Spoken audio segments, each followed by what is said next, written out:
kay Jada, nung latest kay Jada Bansado. Yes, si Jada may bagong single, mga friendship, itong Right Lover, Wrong Time, di ba? Na siya mismo ang sumulat, di ba? Oo, tama naman. So, yun, na parang, ito, abali, parang may pinatutungkulan siya dyan eh. Sino?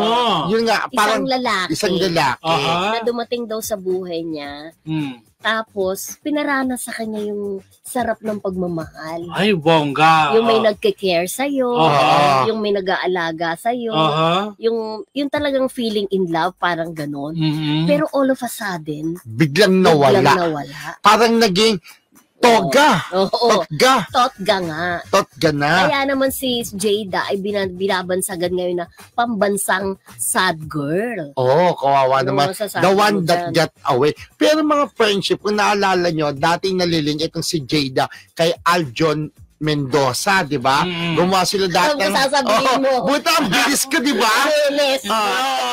Di ba? Kaya tumigil ako, di ba?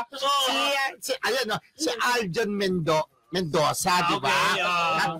Gumawa nga sila dati ng serye at sweet-sweetan sila, di ba? Ang serye pong ginawa nila is Teen Clash. Correct. At lumalim ang kanilang relationship doon to the point na inamin ni Jada, nakita ko yung isang interview niya na exclusively dating na sila.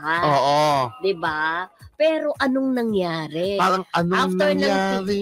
Parang after Teen Clash, nawalan na rin ng balita. Wow. So parang nangyari lang, yung taping, sila parang taping friendship lang din ang nangyari, di ba? Tapos parang, meron nga sinabi yata din si parang patungkol din kay Jada. Sabi ni Aljon, sorry, parang meron din siyang ganang dialogue na. Sorry. Ano sabi? Siyempre, ito na nga. May isang billboard sa may EDSA Guadalupe Galleria Corporate Center sa Ortigas. Sa Marcos Highway. May isang mensahe doon na nagsasabing, sorry Jada, naduwag lang ako. Iniisip ngayon ng mga tao kung sino yung mystery guy na nagsasabi ng ganon. So, ang pinatutungkulan nila baka raw.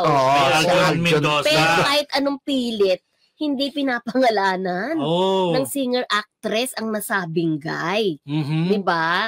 So, pero ako feeling ko kasi yun ang pinaka-last na na-link sa kanya at parang talaga naging malalim yung kanila.